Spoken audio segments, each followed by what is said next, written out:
Well, inquiring minds like to know, especially my little mind full of mush. Where's the DOJ at with the Don Sucks Lemons case with the FACE Act and the KKK Act that Don Sucks Lemon is facing? This is an interview that was posted yesterday, and I'm just coming across it this morning, and it's already had 1 million views. I've watched maybe a minute or 2 minutes, and the questioning, I was like, okay, I'm going to stop it. I want to get a legit reaction because it was fascinating what they were talking about. So she is interviewing the DOJ who serves under the AG Pam Bundy is Harmeet Dillon. I think that's how you pronounce her name. I'm sure she's going to introduce her, or maybe she already did because I skipped the introduction where it shows the intro to her show and what they're going to talk about. So we're going to dive right in. And up here in your left-hand corner for your viewing pleasure is the whole Don Lemon live the day it was happening. So we're going to play that. I need to make sure that the volume is off on that because we don't want to be hearing that right now, which I had already did an exclusive video on it like the day after the incident. So she's interviewing Harmeet on what are they doing, what are they being charged for. They've got the indictment, so we're going to learn about that as well. So I'm kind of excited about what all this is going to entail. So let's dive right in. Let's get Don Sucks Lemon video going, which there he goes. And here, let's do this, guys. And it's Friday. Yes. Yay. Get to sleep in tomorrow. To begin with the Minnesota church protest, I have the 14-page indictment. It uses a very specific language, takeover, menacing, traumatic. At one point, it alleges a protester said to the congregation, "This isn't God's house, this is the house of the devil." Is this the crux of the alleged civil rights violations? Well, what you're describing is the allegations relating to the FACE Act. FACE Act is a 1994 law that criminalizes disrupting a religious service or invading a house of worship.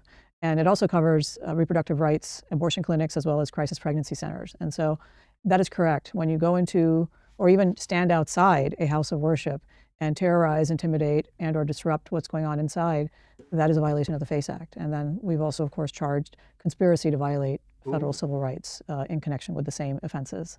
In the Minnesota church protest, is there evidence of significant premeditation and a broader conspiracy? Well, yes, there is. And in fact, the grand jury found that and agreed with us that there was probable cause to believe that all 9 of the participants who've been indicted so far were planning and then executed this attack. And you're calling it a protest. I think it's a little more evil and menacing than that. Yeah. Protests are something that are done from a distance and are restricted by time, place, and manner concerns. These folks hid their intent, and they had a 2-stage attack on this church. There was a first wave of people, and they sent in mainly, I believe, perhaps all white allies of theirs to go sit in the pews as if they were there for a church service. And they lay in waiting for round 2 to come in and then commence the agitation that interrupted the sermon and that put these people in fear. No way! I didn't even know that. They had 2 waves. They sent people in there for recognizance. Yeah, I need teams to SWAT out and swarm the perimeter. I need 2 teams to go inside and infiltrate, observe, and report back. What is happening? 2? I didn't know that, guys. Did you? They had people inside waiting? That's crazy. Oh my God. And then these others who were already sitting there lying in wait, they got up like a mob and they were permeated throughout the audience. And so imagine you're sitting there praying and suddenly on the right and on the left and from the door, you have people shouting about you being the devil and this not being the house of God and asking that your pastor get out. That pastor who they were attacking, who works for ICE, was not there that day. So the pastor that everyone has seen in the audience preaching from the front, Pastor Parnell, doesn't work for ICE. And the one they were trying to hunt for that day wasn't even there. But his family was there, and his family was in fear of their lives for what was being said by this mob. Well, based on the indictment, the congregants describe a lot of fear, a lot of intimidation. Have you Guys, her voice is louder, her mic is louder than Harmeet. I guess that's how you say her name. Okay, so I'm trying to get it leveled, but I'm trying to pay attention to what they're saying too. So I apologize. It's not on my part that her vocals are lower, but good God, 2 waves. You know, Don Sex Lemon could get over 10 years in prison. Wow, this is crazy. And I do have this sped up 1 notch up, so but it's still very legible because it's a 30-minute video, and we're gonna try to get through it. Plus, I stop and run my mouth, so here we go. Have you ruled out more charges and more defendants? Not at all. In fact, we are looking for all of the people who invaded that church with the intent to disrupt the prayer service and exclude the ability of the parishioners to exercise their First Amendment rights inside that space. I believe every single person who participated in this should be arrested. Not all of them, of course, may be involved in the planning phase of this. Maybe they went along for the ride. They can make their cases once they're arrested, and their lawyers can make the case for them. But there are other laws. From what I understand, and I've been watching my guy, the Andrew Branca show. He says, let's say somebody's going to go rob a bank, right? They're going to go rob a bank. But then maybe you had 2 guys that planned it, so that's a conspiracy. So 2 guys are planning to rob a bank. Now they need a getaway driver. They need a 3rd guy. But that 3rd guy, they just asked him, hey, man, we need you to drive the car. But that guy wasn't involved in the planning, right? He was involved in the conspiracy planning. But he says, okay, I can drive the car for you guys. But again, he wasn't involved in the weeks of planning. And maybe they had schematics. And they're like, where we're going to go? How are we going to rob this bank? So the 2 guys go inside, rob the bank, come back out, got a getaway guy. They all get caught. They are all accountable for the whole entire thing, is from what my understanding is. So what she just said was, if these guys, a lot of those people were sent in. She said there was 2 waves, and there was a bunch of people there that they, I don't know if you would say if it's by default. I'm not a legal expert.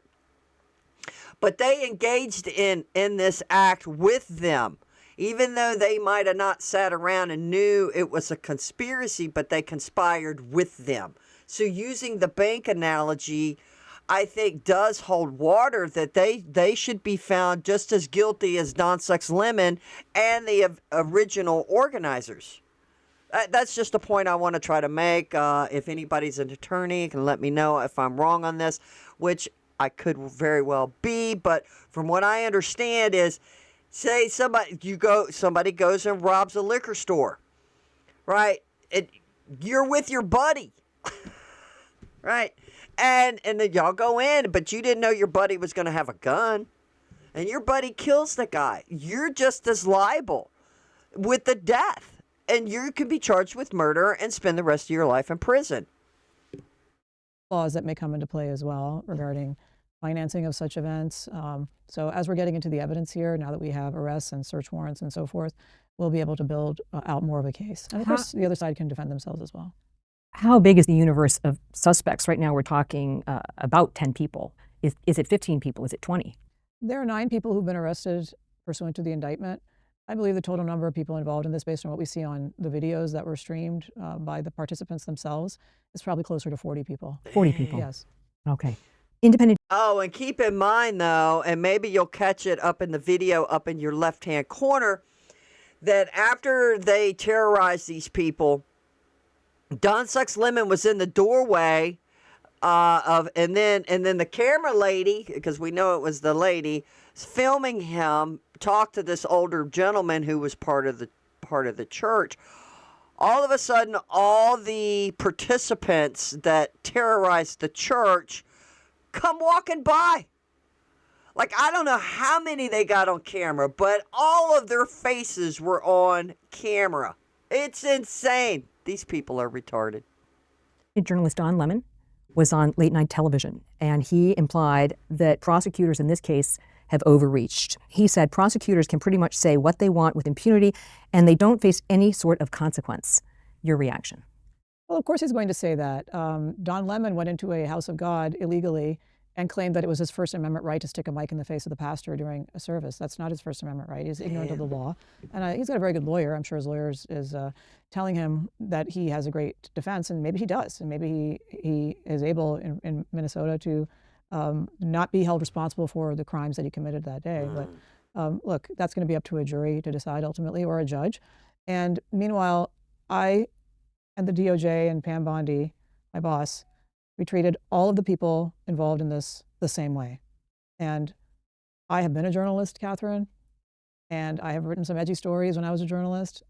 I have represented many independent journalists, including the folks at Project Veritas, including David DeLayden, who was prosecuted for recording in public places Planned Parenthood and National Abortion Federation doctors talking about fetal part trafficking. And so I think it's very important that journalists know and get legal advice about the contours of their rights. The mic and the camera are not a license to break the law. And so I think it's also important for your viewers to know that several of the people we've arrested so far claim to be journalists. One of them is William Kelly, who was the white, bearded, angry man shouting about the devil and shouting in the faces of women and children during this event. Another is Georgia Fort, who was one of the last people to be arrested. So there's several of them who claim to be journalists. And so the question is... So you're saying that in this particular case, you're alleging that the defendants are claiming to be independent journalists as a shield. Absolutely. Several of them are claiming to be journalists. I don't know that anybody would pay for their content. I don't really care. I mean, and by the way, I don't even want to get into the debate who's a journalist. It's not my job to decide that. That is a very philosophical question. And I love the democratization of the information age today. And I get a lot of my content from X and from people who are not really professional journalists. They didn't go to J school. True. But guys, y'all know who she's talking about. The crazy guy with the beard that was screaming. I've had him on several of my videos. He has been arrested. He's a journalist? What? He's a professional agitator. And he's psycho. Remember, he was in the video saying he's scared? He's mad that the left came after him for putting up a GoFundMe to help fund his attorneys. It was hysterical. He says, I'm scared. I was like, yeah, what about the kids and stuff? Yeah, that guy's a psycho. Don Lemon calls himself... And he says he's a journalist. Just keep that in mind, guys. A professional journalist. He worked at CNN. And so I would think that, certainly many people consider him to be, that's not relevant at all to our analysis. Whether you're a journalist or not, you can't break into a church. You can't make children cry. You can't prevent parents from getting to their children in Sunday school to rescue them. You can't make elderly women run out a side door that actually had a cone in front of it because it was dangerous to go in and out that door, slip and injure themselves and have to go to the emergency room. Wow. That's all illegal in our country. Is the strongest evidence against independent journalist Don Lemon his own words and streaming videos?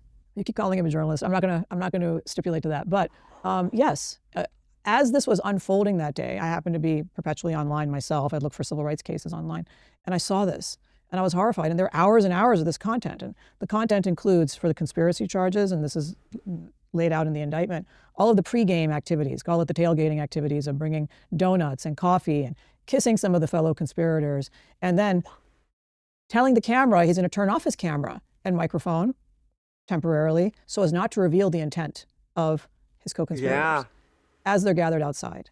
And there's a reference to a first wave, and they're videotaping the people who are going to go in and play dead, play possum, until the second wave comes in, and then they all jump up. All of that is evidence of a conspiracy.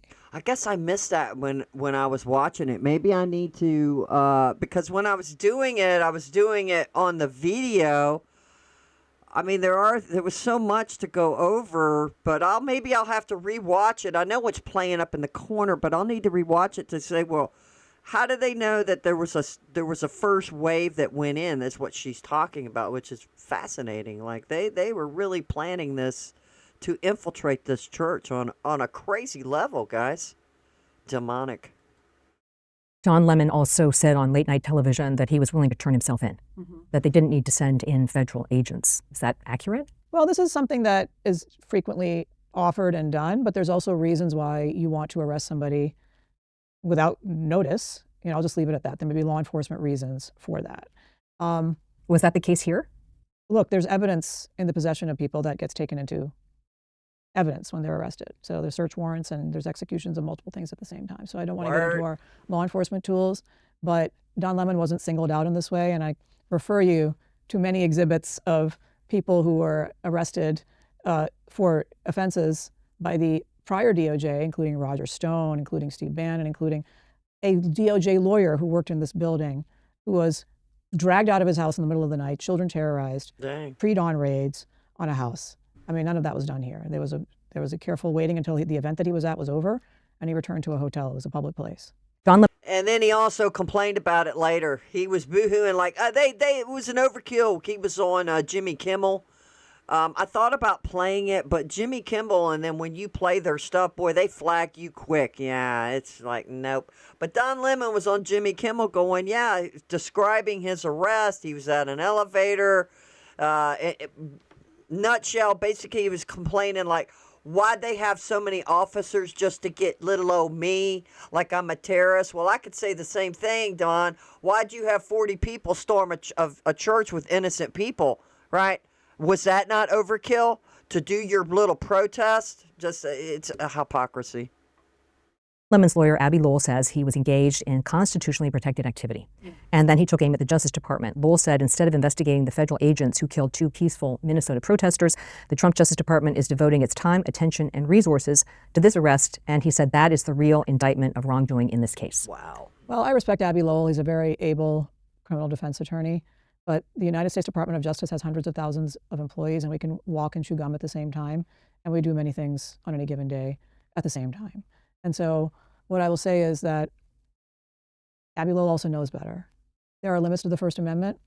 Every good lawyer knows that. There are time, place, and manner restrictions regarding the First Amendment. If a flash mob of protesters, rioters were to break out in a federal court, I guarantee you that the federal judge would have the marshals round up every single one of them and take them into custody. They don't have a First Amendment right to do that in a courthouse. They don't have a First Amendment right as a journalist, whether they're conservative or liberal, to break into an abortion clinic or a pro-life clinic and start filming a woman in stirrups while she's being examined by a doctor. There are limits to these rights. Wow. And by law, Congress has said one of those limits is the doors of a house of worship. Is the Don Lemon case a good use of Justice Department resources? Yeah. This isn't the Don Lemon case. This is the invasion of Wow. the city's church in St. Paul. It is Why make it about Don sucks lemon? Seriously? a very important use of our resources, and it's one of several cases that I have ongoing. Because in the last few years, we have seen many vicious attacks and destructions of property of houses of worship, including loss of life. One of the reasons that so many people were terrorized in that church a couple of weeks ago is because there had been a fatal shooting at a Catholic church in Minneapolis just months earlier. People thought they were in the middle of a mass shooting incident while they were being surrounded by this mob. I have prosecuted successfully and gotten convictions in several cases of attacks on churches in the United States, and I'm investigating attacks on churches and synagogues. There are several open investigations of FACE Act violations involving several houses of worship in the United States, and our country has to have a zero tolerance policy for invading what should be the last bastion of sanctuary and sanctity in our society, which is a house of worship. Wow. Do you see a scenario where the Justice Department would do plea deals with any of the defendants in this case, including Don Lemon? No. Well, I mean, we're interested in doing justice. This is the Department of Justice. And sometimes that means that you make an agreement with a defendant. So nothing is off the table. I would like to, first and foremost, we rapidly went to court to intervene in this matter to seek indictment because I didn't want to see the scenario play out a second Sunday in Minneapolis. It's a tinderbox situation over there. People could get hurt. Someone did get hurt in this attack that's detailed in the indictment. People were terrorized. So that's why we went to court so rapidly. It usually takes months to build a criminal case, okay? DOJ has all the resources. You go about it very carefully. You get a bunch of warrants. You listen to the evidence. We wanted to stop this from happening again, and I believe we've successfully deterred it. But the Attorney General has gone out and put anybody on notice. If you go into a church, a mosque, a synagogue, a mandir, a temple, a gurdwara, you will be prosecuted. I'd like to turn now to the shootings in Minnesota. The Justice Department has opened a civil rights review into the shooting death of the ICU nurse Alex Preddy by Homeland Security agents in January. What are the next steps here? So I refrain from talking about specifics of open investigations or reviews, but let me tell you what happens in general. In general, the majority of the work of the Civil Rights Division involving use of force cases is focused on use of force potential violations by state or local law enforcement. In the history of our work, there have been many such prosecutions, and we have cases open right now for excessive force or unreasonable force. We start with the law enforcement professionals. So in this case, the people who gather evidence in the Department of Justice are not the lawyers. They're the FBI. And so the FBI, or working in conjunction with colleagues at Homeland Security, they will retrieve the evidence. Step one, preserve gun, bullets, ballistics. If there's a shooting, medical reports. If there's a fatality, coroner's reports, other evidence of that nature. So that's step one, evidence preservation, and that's been underway since the shooting. That happens as a matter of routine in every officer involved. Have they begun interviewing individuals? I can't give you any details of the specific investigation, but I can tell you that there are people assigned to it in my department, and there are people assigned to it and working on it in the law enforcement agencies in question. And if it were other federal law enforcement agencies, it would be the FBI in conjunction with them. And the FBI has advanced ballistic tools and other investigative tools that some of our other law enforcement partner agencies don't have. And so that's why the role of the FBI is very important in these cases. Will the department consider, or is it considering, opening a civil rights review in the Renee Good shooting? I can't comment about the specifics of things that are under contemplation or not, but I can say that I have never been told by any supervisor at the Department of Justice that anything is off limits. There's reporting out of Minneapolis that anti-ICE activists are setting up roadblocks. They are asking people for identification, apparently. They're doing license plate readers. Is this purely a criminal matter, or is there a civil rights element to it? It's a criminal matter. It's criminal to obstruct federal law enforcement. But let me add something, which is there's a safety concern for us on the part of our fellow law enforcement officers. And look, all of us who work at the Department of Justice these days, and FBI agents and ICE agents in particular, ICE officers, we're being threatened with doxing, death threats, terrorist threats against our lives. Have you yourself been threatened? How serious are the threats? Well, someone has been arrested for threatening me with terrorist threats. So it's no joke to be in the DOJ at this point in time. And so when you look at breaking into a car of a law enforcement official and then using what you find in there to dox people and publish their home addresses, suddenly it's not just that ICE agent, it's the children, the wife, the husband. Yeah. This is a very serious matter. So if you think you can be some kind of a renegade militia to police ICE, you may spend many years in prison for doing that. It is a bad idea. That is not the way to protest. And protest is legitimate, and I cherish protest. I'm a person who's protested myself. That is not the way. So think of other ways to do it, guys.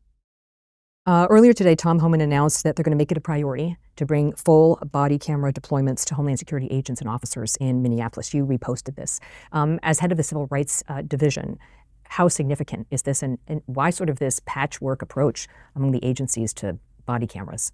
Well, I think Tom Homan, who I met in Minneapolis last week, in the course of the work that we're doing here together, is very dedicated as a career professional to doing things the right way.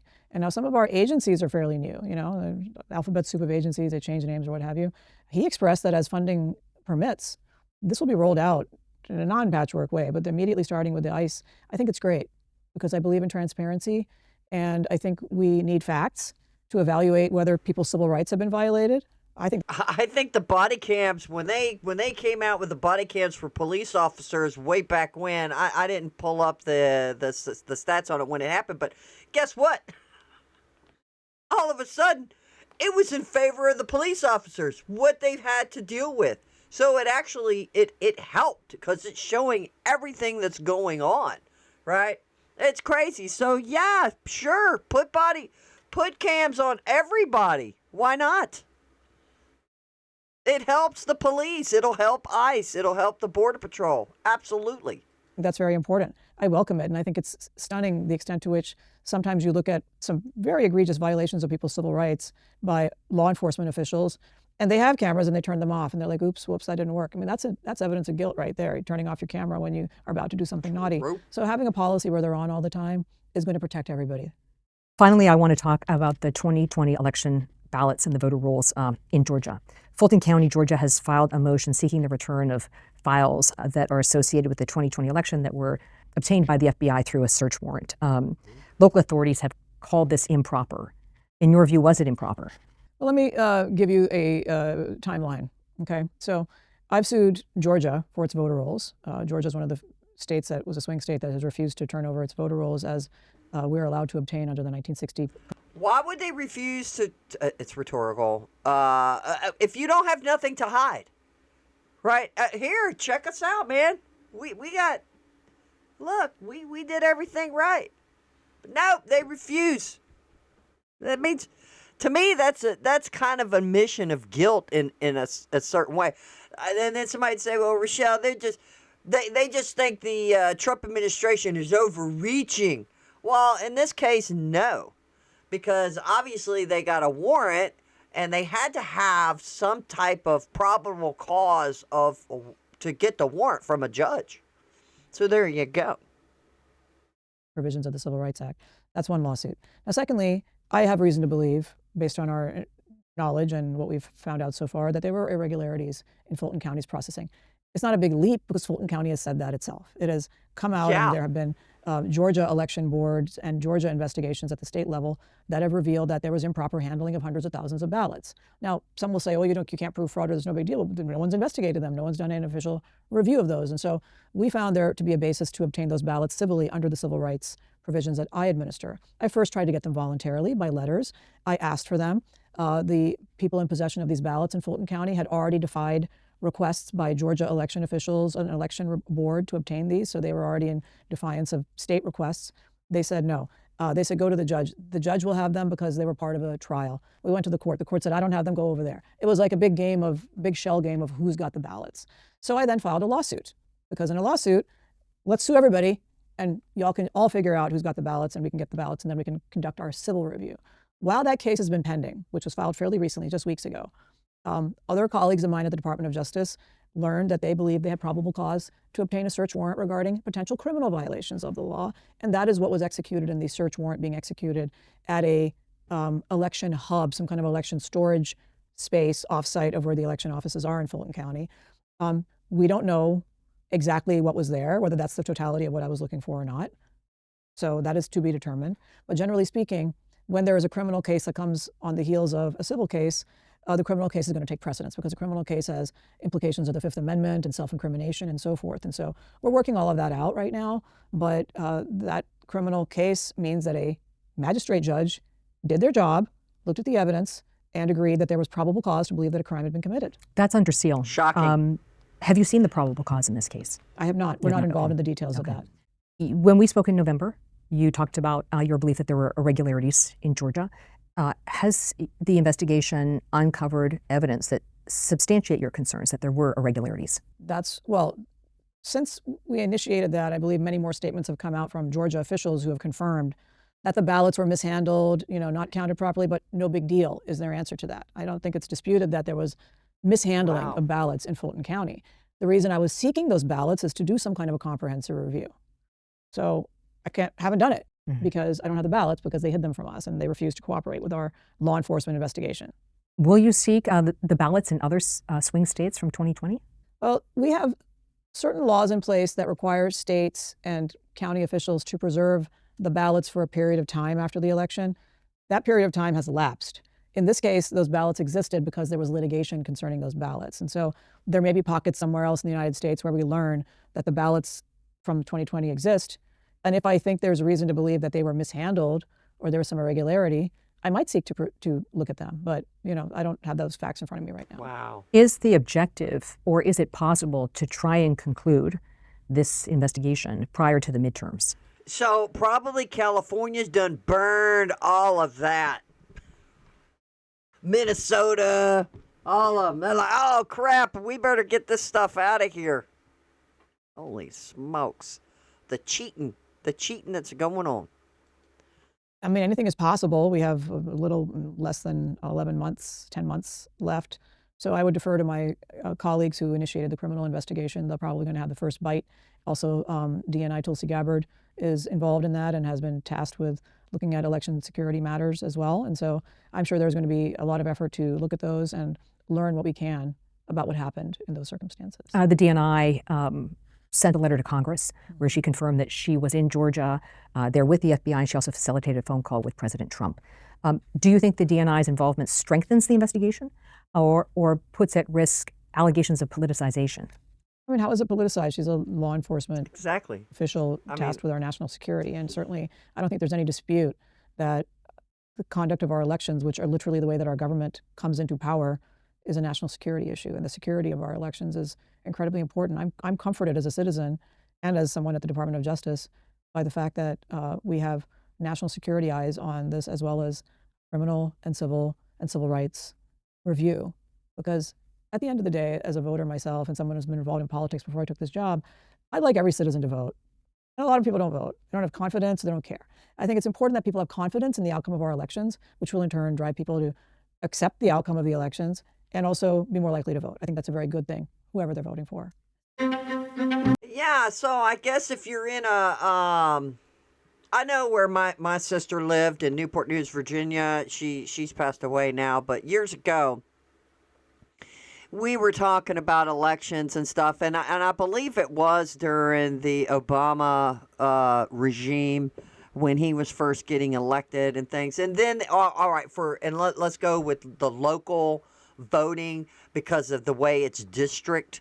So the district she was in was had black representation in the House, and she felt like, I mean, she did go vote, but she felt like her vote just didn't even matter.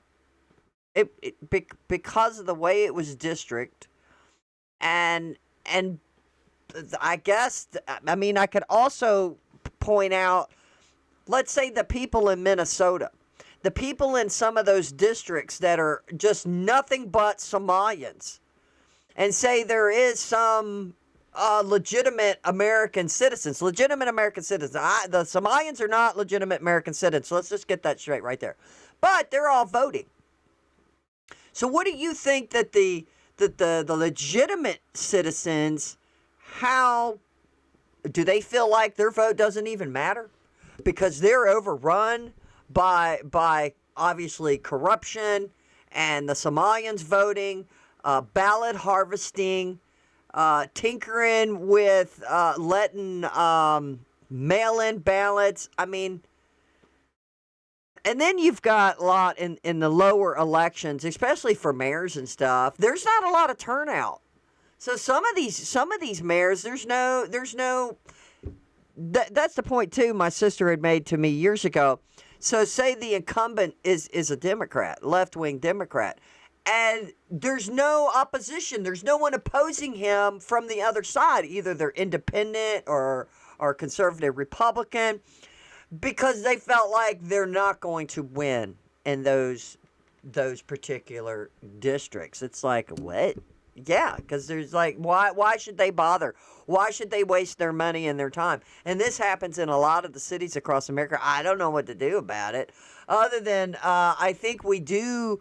I know that the SCOTUS just said okay for Prop 50 for California, for them to go ahead and redistrict, and they're going to get massive seats for the House.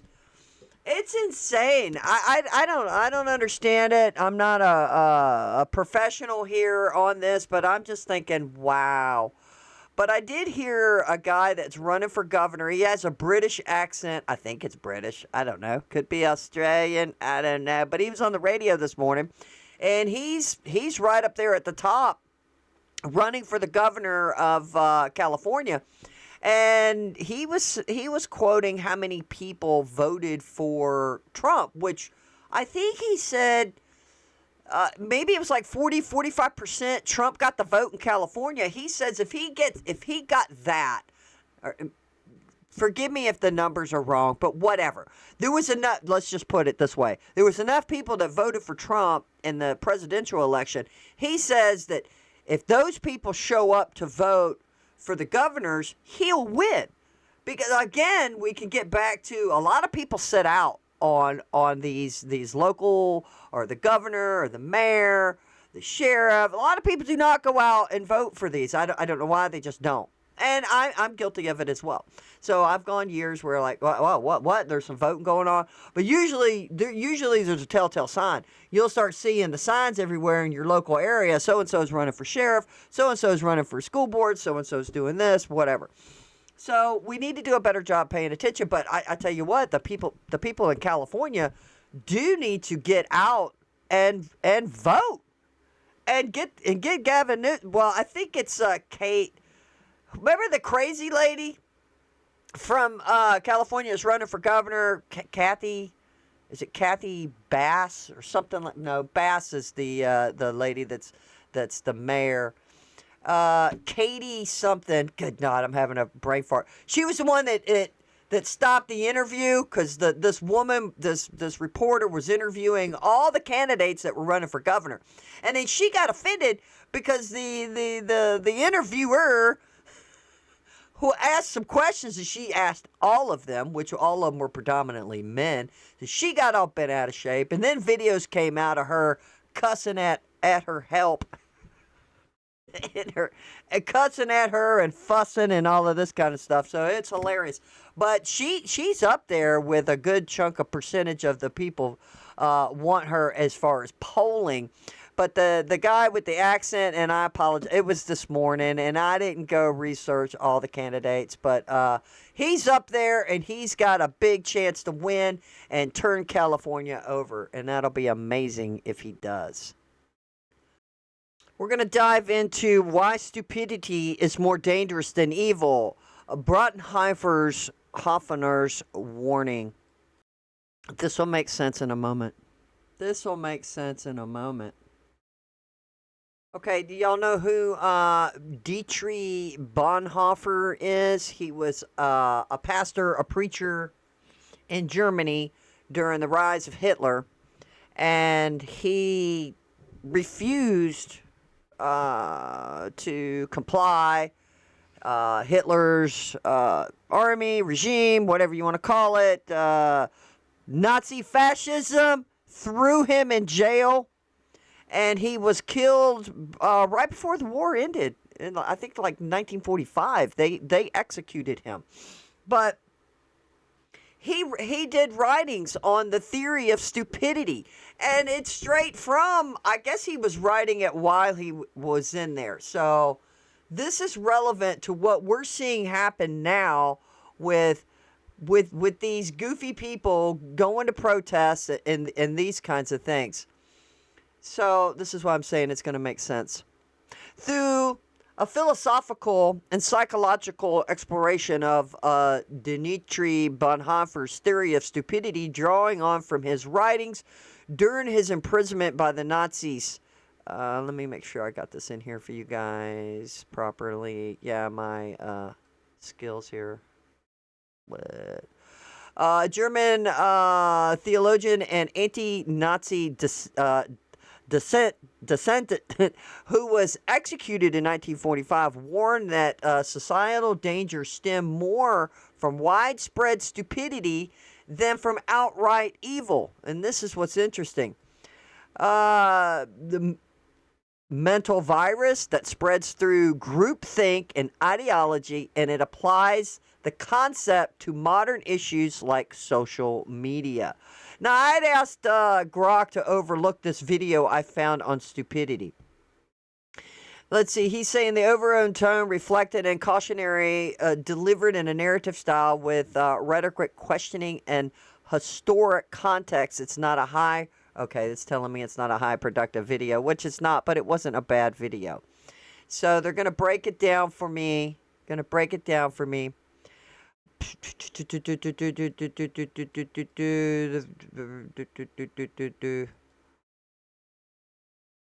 Okay, here we go. Induction into Bonhoeffer's warning opening segment. Bonhoeffer's writing from a Nazi prison cell. I thought he did write it in prison. Prison cell during World War II, reflecting on how ordinary people enabled atrocities. He argues that stupidity is a great threat than evil, because evil is often hidden and perpetrated by a few, while stupidity is overt, collective, and self-reinforcing. Bonhoeffer's isn't talking about low intelligence like IQ. Instead, he defines stupidity as a moral failing, a voluntary choice where people abandon critical thinking to fit into a group of ideology. What is happening up at the top of your screen? So you have a bunch of people that collectively got together and did something very immoral. Now, would they have done it all if as an individual? But if the individual is more, it's more few who create the evil, then now you have a collective. So maybe you had an evil tipping point. I'm just throwing in my 2 cents. So you have one evil person who manipulated all of these other people. I don't know, right? Because you think one or two of them wouldn't have done this on their own, but they all did. Stupidity is a moral failing, a voluntary choice where people abandon critical thinking to fit a group or ideology. And I think this is what we're seeing play out across America and the schools. They become automatons who repeat slogans without question. This is dangerous because it turns masses of people into enablers of harm, as seen in historical events like the rise of fascism. Bonhoeffer's against stupidity were we are defenseless. Neither protest nor the use of force accomplishes anything here. Reasons fall on deaf ears. This sets up the idea that stupidity is like a virus that infects the mind, making people immune to facts and logic. I just thought this was... I do have a couple of videos of a dad. I guess we could jump over to there. This father gets in a heated argument with his daughter because she believed what everybody was saying about ICE at her school. She didn't care about the truth. She doesn't understand politics, obviously not, because she's a child. She couldn't provide any proof for her claims. She only cared about her feelings. So there was no critical thinking whatsoever with his daughter because she's being manipulated. There's no critical thinking on her own part. Now, I'm sure there's probably some students there that went home and told her, because maybe, their parents are like, you're not going to do this or whatever. He seems like a great father, right? But his daughter got manipulated. I guess what I'm trying to say is there's some kids who have critical thinking, and they could go home and tell their parents, hey, they're making us do this, and I don't want to be any part of this kind of thing. But this is part of what Dietrich why can't I get his name right? Bonhoeffer. My apologies.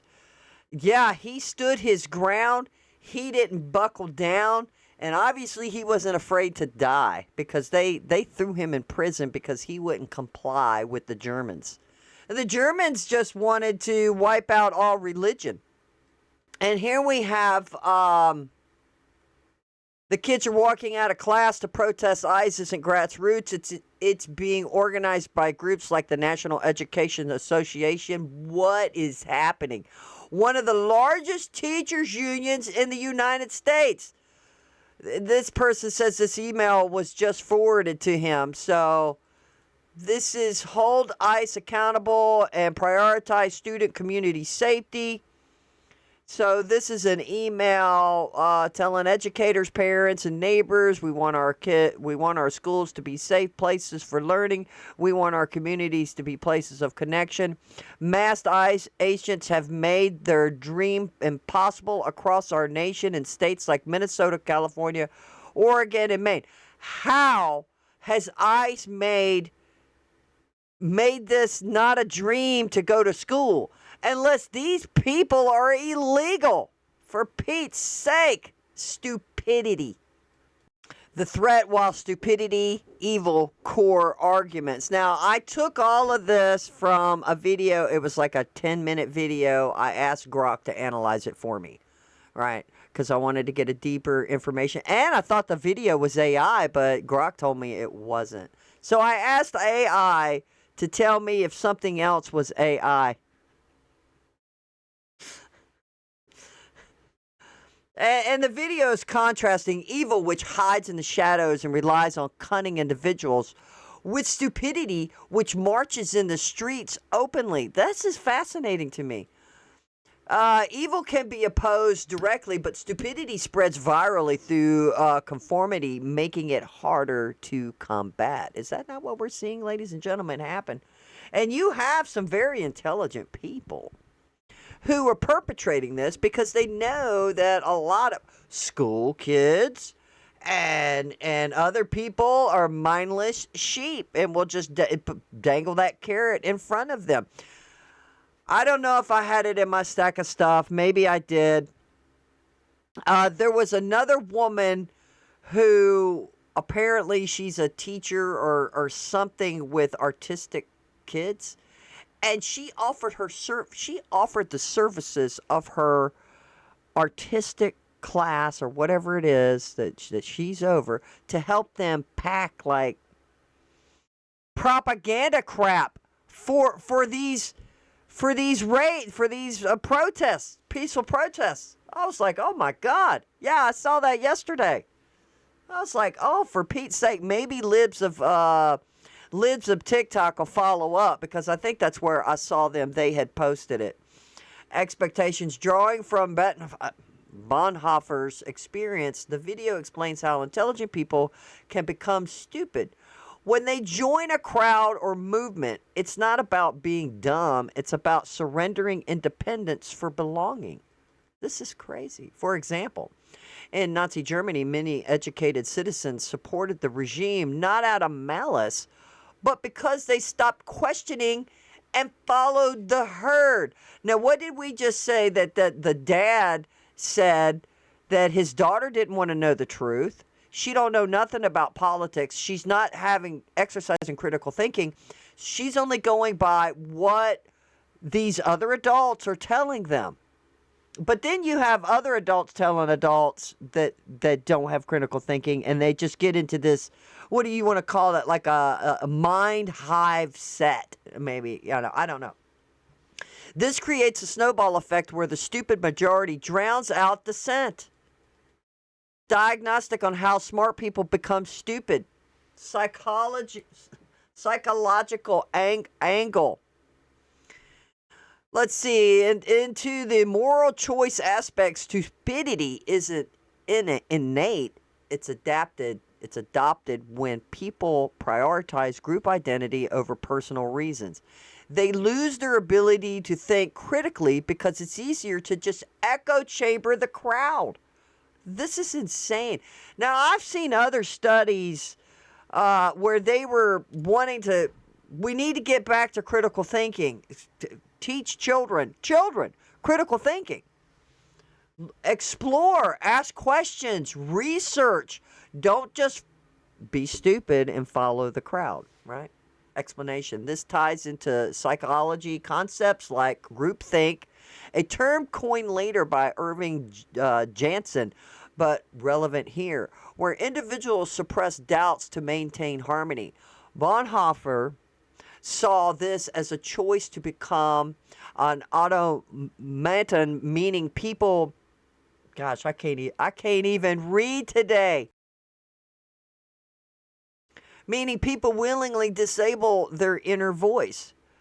Explains like repeating propaganda without verification, which erodes individual agency. So these people that you see on the streets right now across America and the stupid protests from the schools, they're all repeating, get out ICE. ICE is illegal. ICE is killing people. ICE is ripping families apart, which it's all lies. ICE is illegal. These people have a right to stay here. I mean, it's just nonsense after nonsense after nonsense with none of these people are, now maybe, I don't know. I'm just hypothetically here. How many of them you think really know the truth and they just don't give a damn because they're getting paid? And how many of them are really passionate about what they're doing And they're just in the mind hive groupthink of stupidity. Mechanicalism, how power structures exploit it. Societal level, power hunger leaders of systems use us versus them narratives to foster this stupidity. By dividing people into tribes, they encourage blind loyalty and demonization of outsiders. This is Alzheimer's, straight from him writing this in prison, because he saw this firsthand. Because people were 6 million Jews were murdered, not counting the other millions, Russians, Polands, all the rest of them. But but I guess he's talking about, I would say, the German people turned a blind eye of what was happening, right? That's what I think what was happening.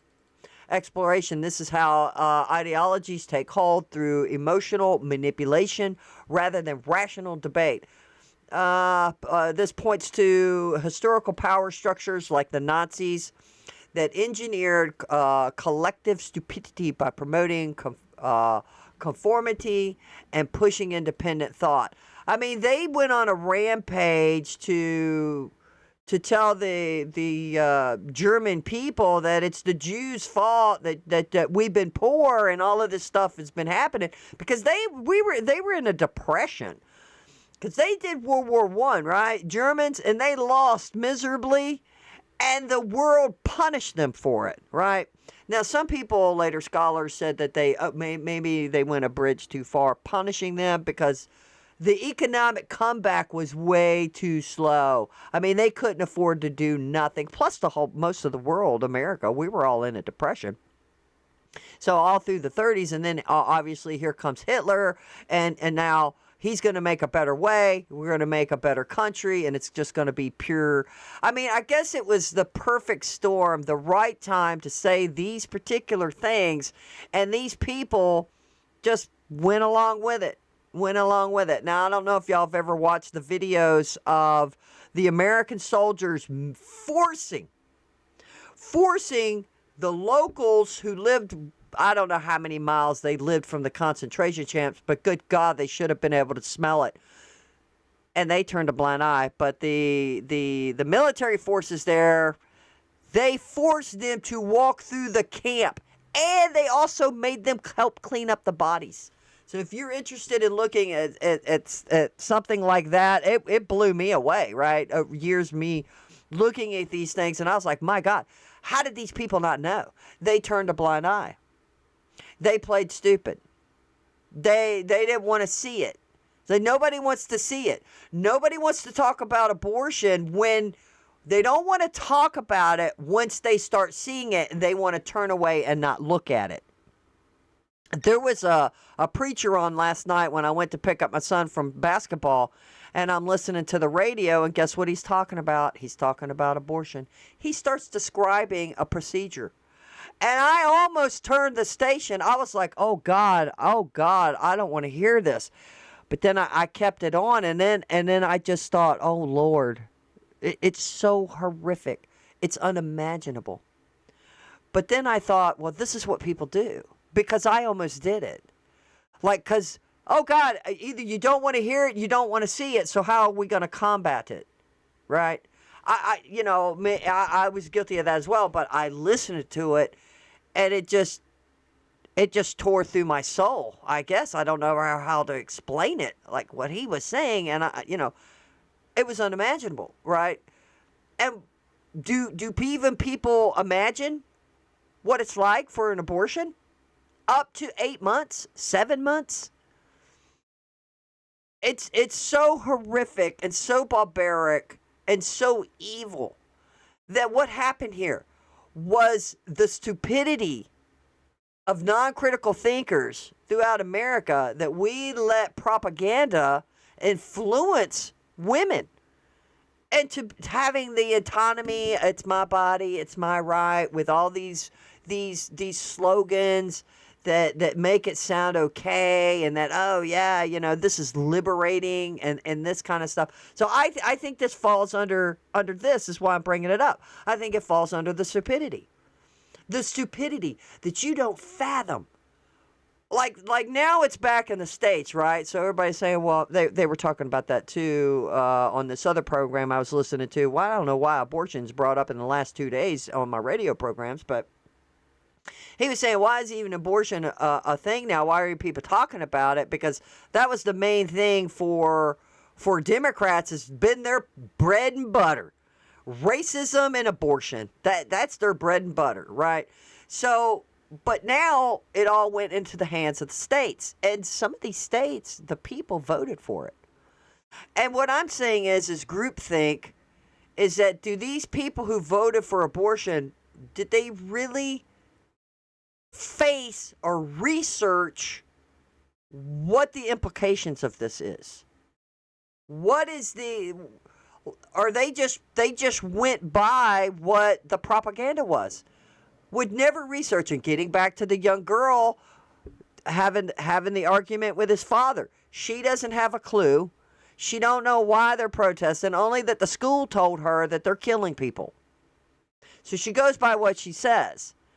So I think America has been lied to about abortion. Women have, and maybe we just haven't done a better job in trying to get this out. And I think we just need to get back to critical thinking, right? We need to get back to critical thinking and let people know, well, before you vote on something, should you go and research it? What are the pros and cons of abortion?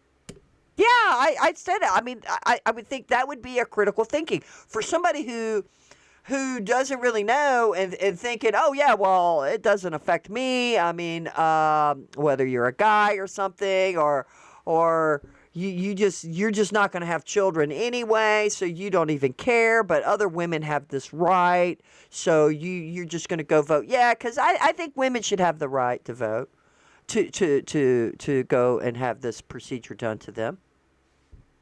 I mean, did anybody look into the statistics of the depression or the off-yourself rates of women who have done this and the guilt that they have? Nope. Because the left and the propaganda machine, war machine, they drowned out. So you have drowned it out speak on top of the other, and they've had a really louder voice, I think, than conservatives, at least from my experience. I don't know, but I think they took the playbook from Nazis. This is my whole point of bringing up this kind of stuff. It's like, this is technique. This is fascism technique, brainwashing, group mind think, knowing that people are illiterate. Plus, they've dumbed down the schools. And no, I don't need a tinfoil hat on that all this does connect. The modern, viruses deliberately spread to maintain control. To maintain control. What is this last line I read? That engineering collective stupidity by conformity and pushing independent thought. It's a top-down process where the virus is deliberately spread to maintain control. And we've seen the left is having a meltdown. There's a conference that I'm not even going to have time to do this, but some LGBTQ alphabet soup person came out and was still supportive of, and obviously no big misnomer here, they come out of Minnesota, but they're for continuing to mutilate children. Where I was going to do also, maybe I could do that later, I don't know. The big story came out where that woman who had her breasts removed when she was 16 sued them. Between the psychiatrists and the doctors, they never communicated with each other. The psychiatrist told the mother that if her daughter didn't get this done, that she would probably be a high statistic of offing herself. All of this was BS. None of them communicated with each other. In fact, the girl had doubts and didn't want it done.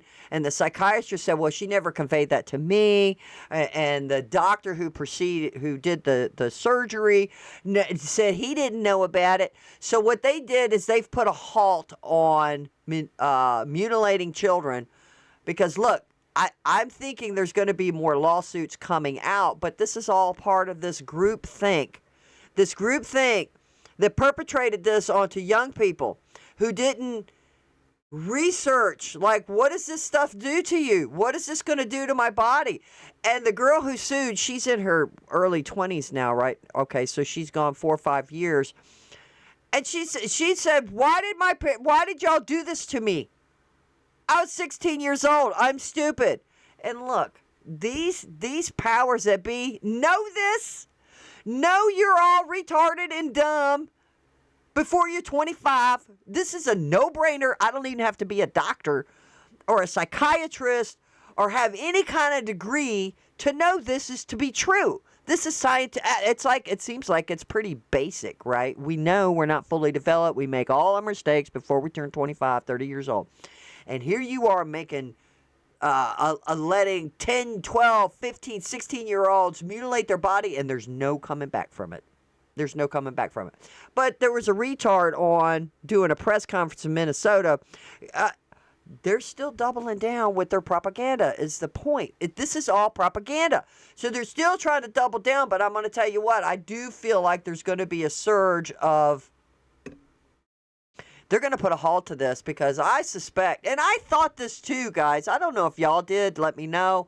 That when all this was happening, I'm thinking, God, when some of these teenagers become adults, they're going to go, good God, what'd you do to my body? I mean, I did literally think that. And here we have the first case. She won $2 million. And there's probably going to be more cases coming out. I'm just saying. The modern trap. Social media as the accelerator. Contemporary application. Shifting to today, the video calls social media the perfect engine for stupidity. Algorithms reward engagement thought through conflict.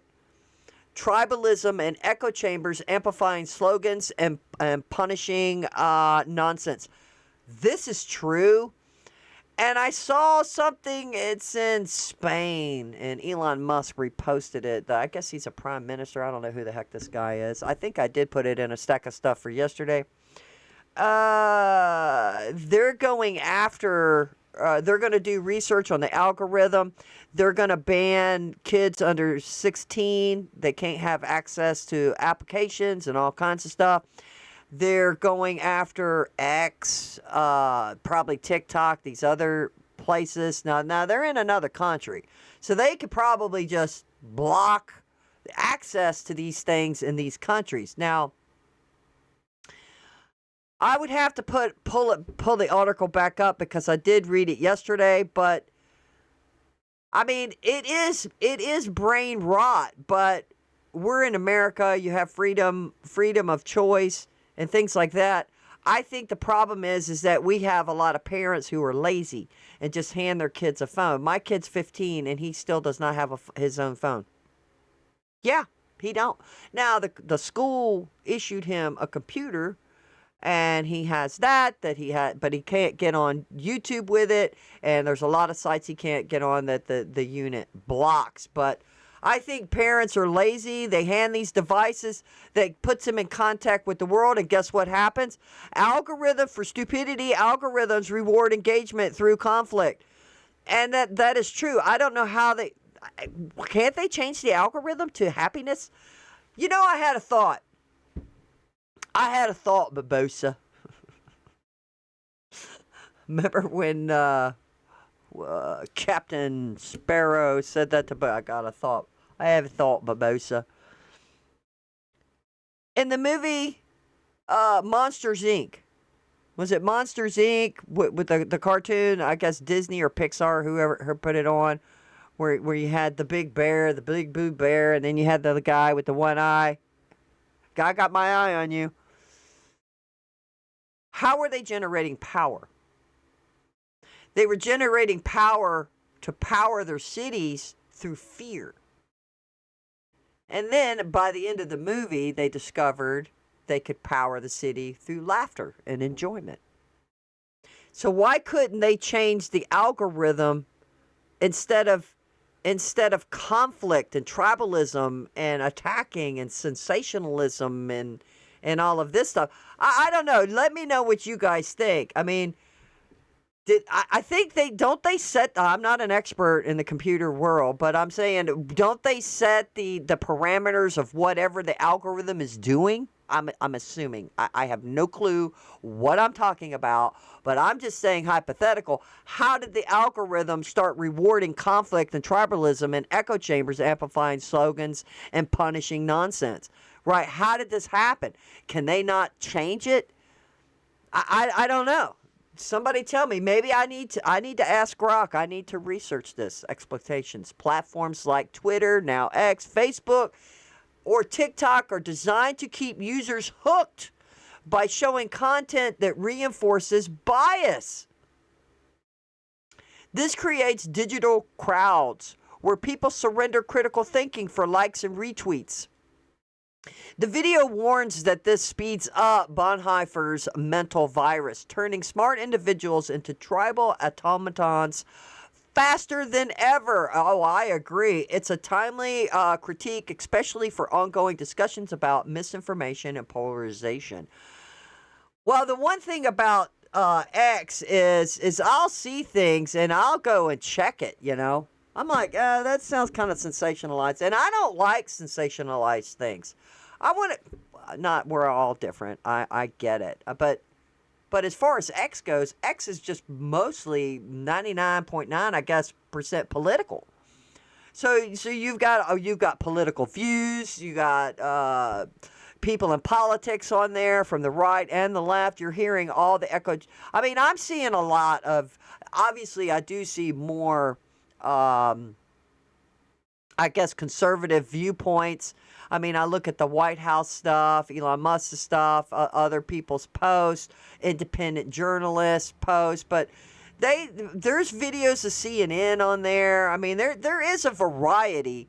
Or somebody commenting on some leftist post, so I'll look at the leftist post and try to get a broader idea. I think this is where critical thinking comes into play. That you need to think critically on any issue and all of it and look at it. And I would suggest you should look at it in a spiritual way.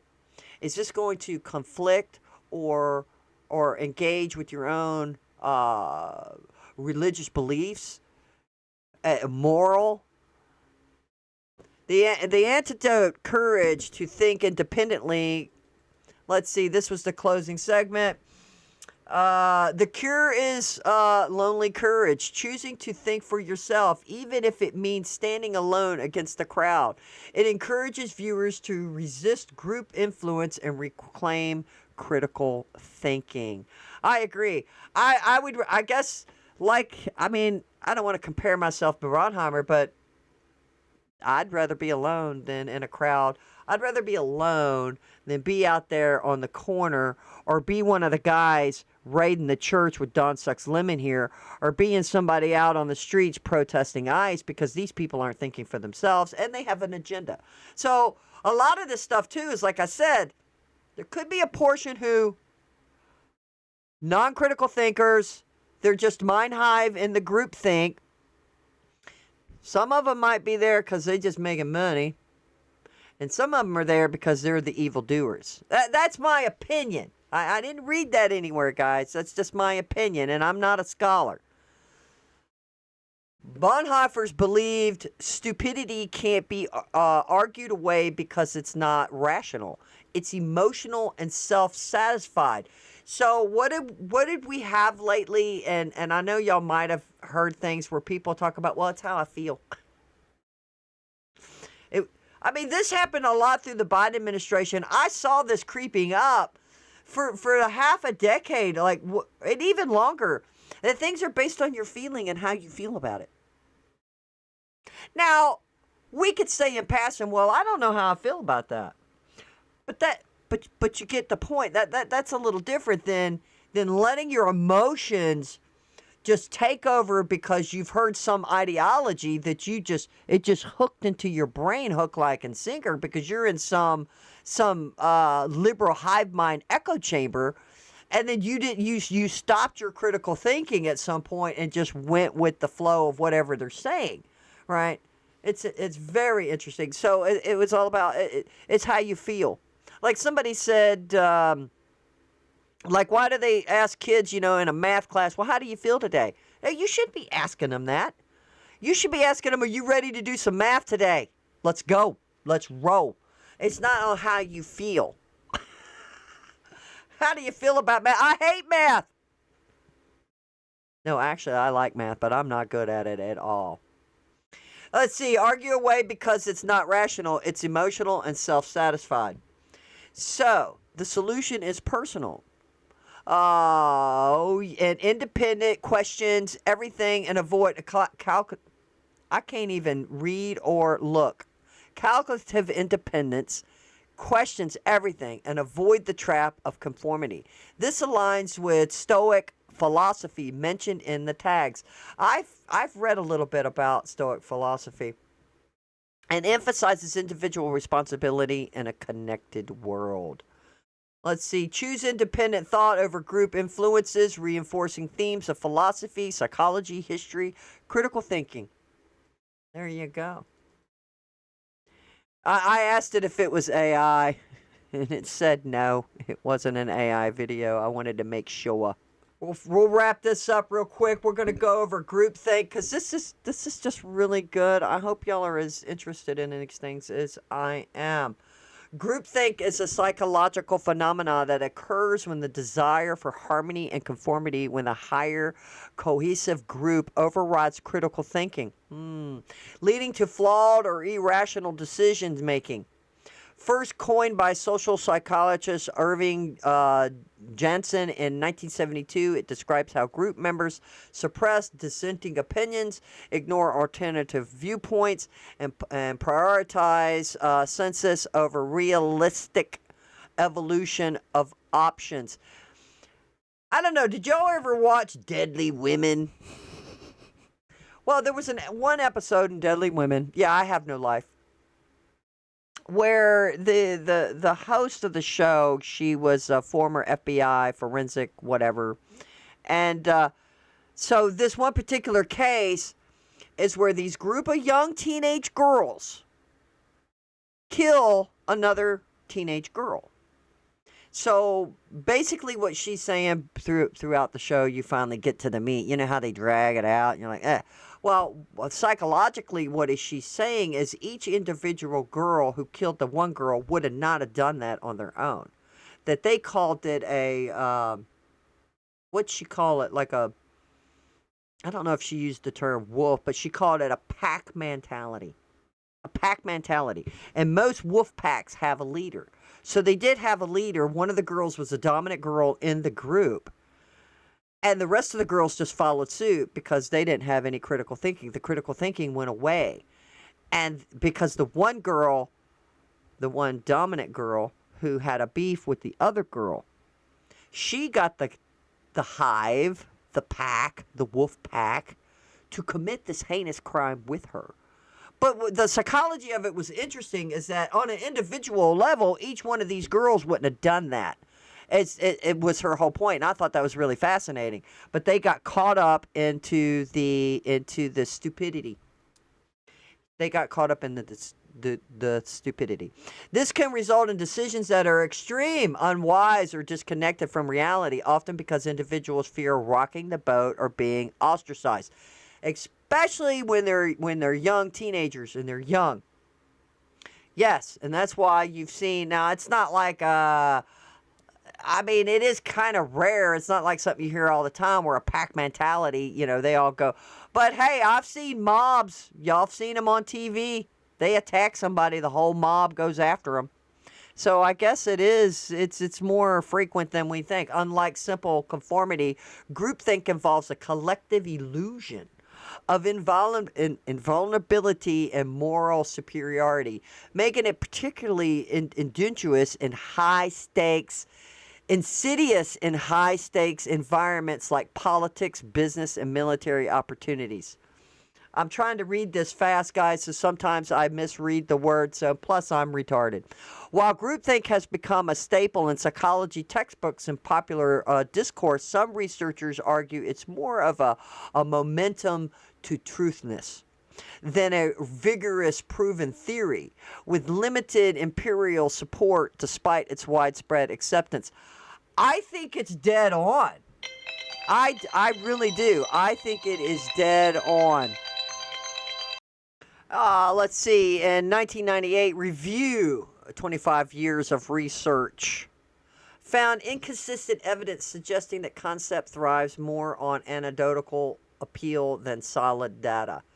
I don't know. I think the human nature and what we've seen, it's kind of making logical sense to me that you can influence these other people. And even FBI and stuff, they study this stuff. They study behaviorism. Like they had these groups that studied serial killers. And then they made a connection of what they had in common with each other. How they were brought up when they were children, and the connections and similarities. So and then the story I told you about the Deadly Women episode where she was suggesting and saying that the people will act like a mob together, but on an individual basis they wouldn't. But I don't know why they're saying this is just anecdotal. I don't get it. Maybe this is some left wing that they have an agenda that they don't want to be critical thinkers of their own. But you decide, right? You go do your research, and well, what do you think? Be critical about this. Nevertheless, it remains a useful framework for understanding how smart people and groups can make dumb decisions. I agree. Original origin theoretical foundations. Irving Janus developed the theory after analyzing historical U.S. foreign policy facilicodes such as the Bay of Pigs invasion of 1961 and the escalation of the Vietnam War. He drew from earlier concepts like George Orwell's doublethink. If y'all haven't read that book or watched the movie, you must go watch it. In 1984, in William White's 1952 article on group conformity in Fortune magazine, Janus defined groupthink as a mode of thinking that people engage in when they are deeply involved in a coercive in-group, when the members striving for anonymity override their motivations to realistically appraise alternative course of action. The theory builds on broader social psychological principles, including conformity, Ashcode's line experiments, I'm not sure what that is, and group polarization, which discusses amplify per existing biases. So this must be just another form of an experiment on groups, on how they, and a lot of colleges and psychiatrists have done these kinds of experiments to see how people react in situations. It's not about low intelligence, but about social pressures that stifle independent thought, turning groups into echo chambers. I agree with that. Symptoms of groupthink. Janus identified 8 key symptoms that signal groupthink is at play. This can be observed in group dynamics and serve as red flags for potential potential decision failures. Let me see what this is. Here's an interesting chart. You got symptom, description, and example. Illusion of invulnerability. Groups believe in unbeatable, leading to excessive optimism and risk-taking. Example, overconfidence in corporate merger despite market warnings. Collective rationalization. Dismissing warnings or negative feedback that contradict the group's assessment. And then over here, ignoring expert advice on projects' flaws to maintain unity. What do we see? What do we see when we're watching these peaceful protests going on? And you an independent journalist comes out and just asks a logical, simple question, and all of a sudden they just attack them. They ignore it. They attack him verbally using slangs, and they continue with their talking points. Because they're in some kind of group hive mind.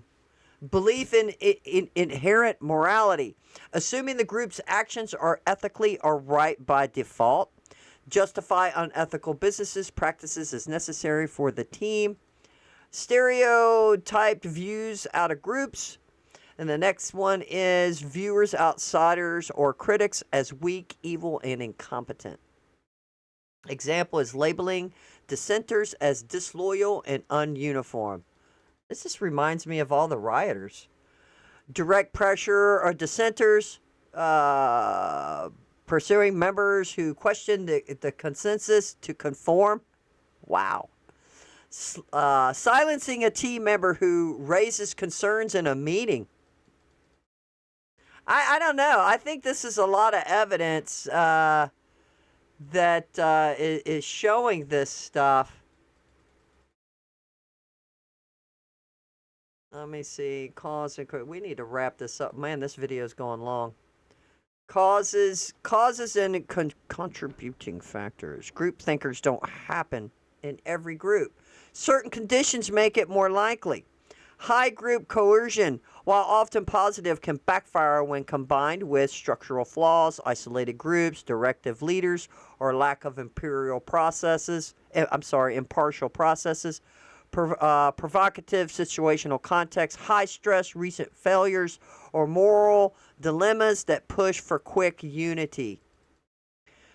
Psychological pressures, desire for belonging, for fear of exclusion, or cognitive biases like confirmation biases. Modern factors like social media amplify this as algorithms foster.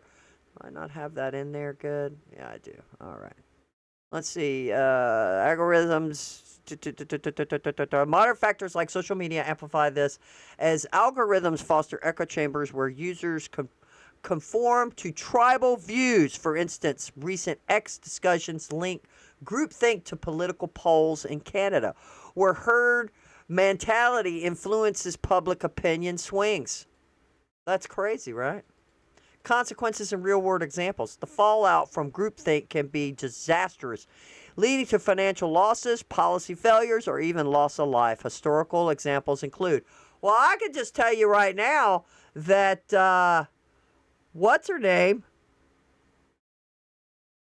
The Pretty Good shooting, they lost their lives. They lost their lives into this groupthink, the thinking they're on the high moral righteousness that Trump administration is fascist and they're just Nazis.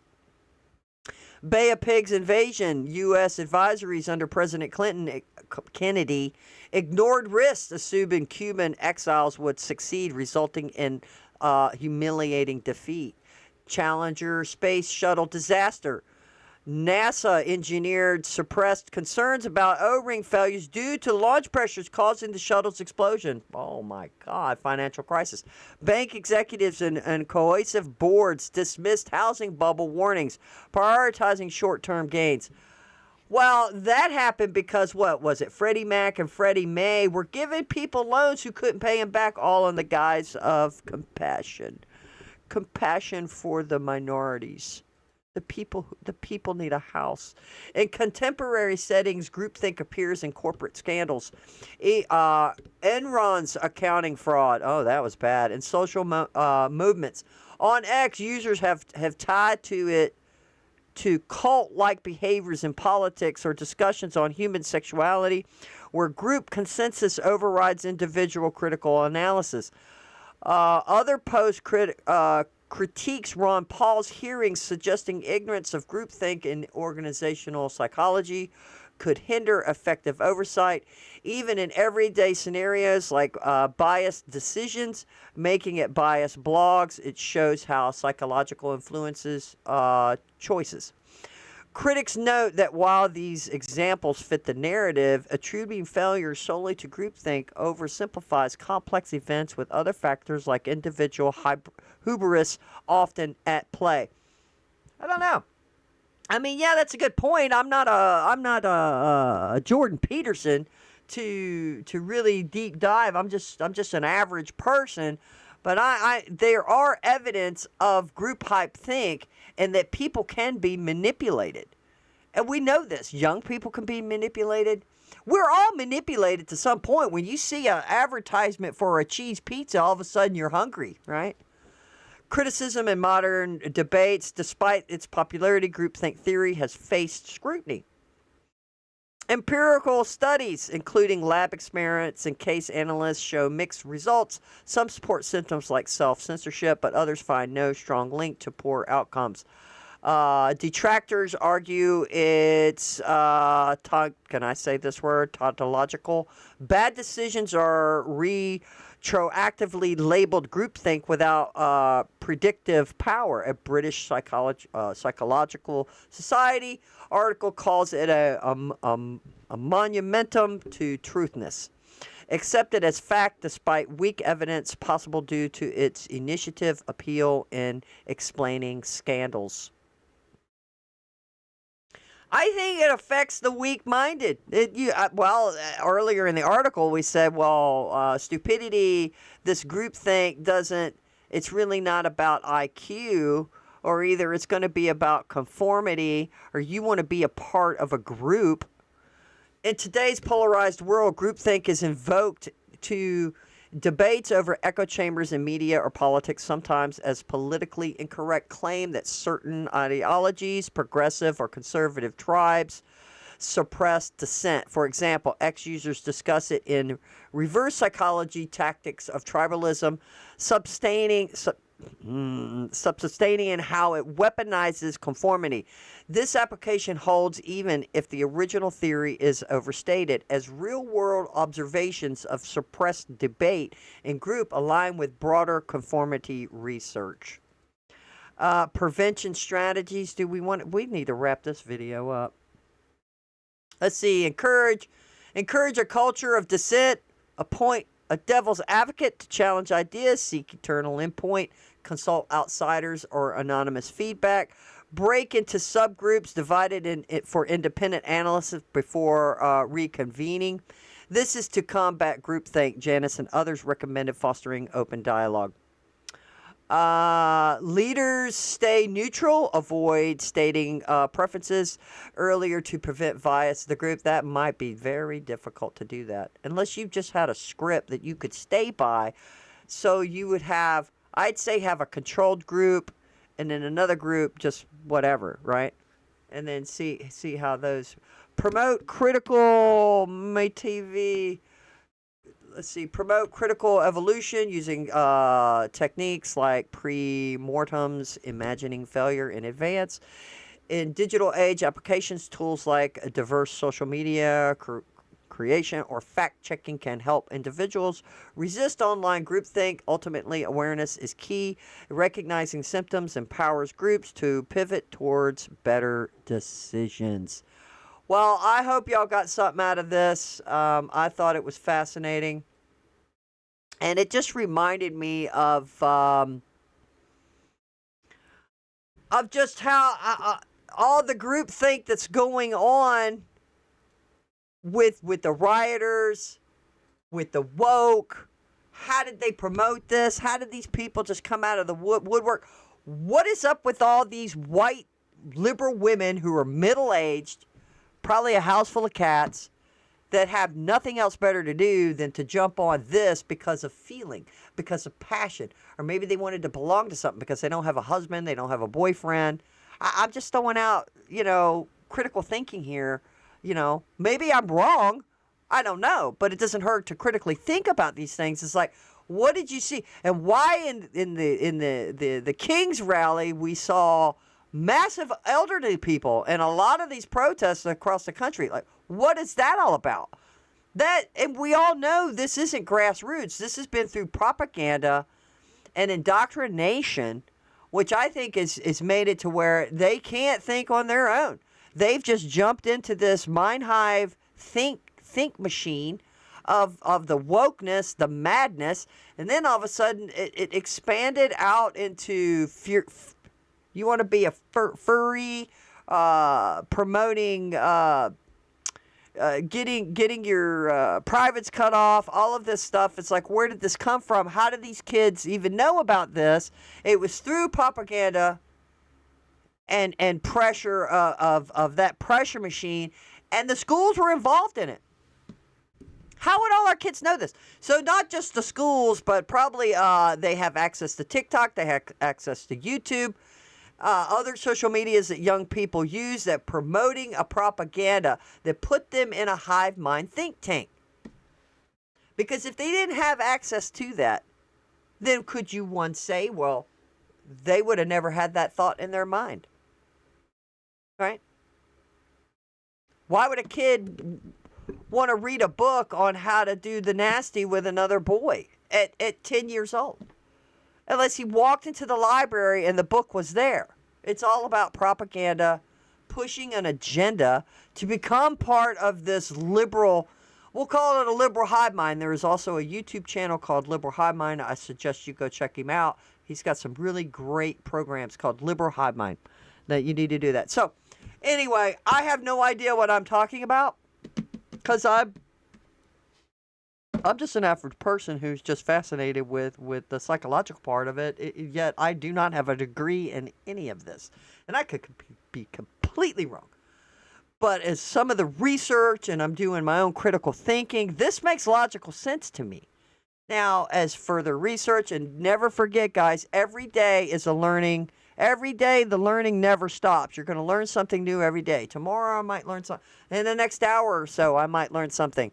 May learn something to add to this, but let me know what you think about the liberal hive mind. Are y'all looking forward to Don Sucks Lemon?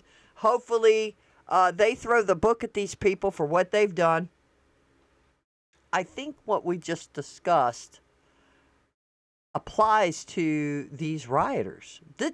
This is how my brain is working. Like I think all the woke, all of this nonsensical actions that are completely not moral at all to storm a church.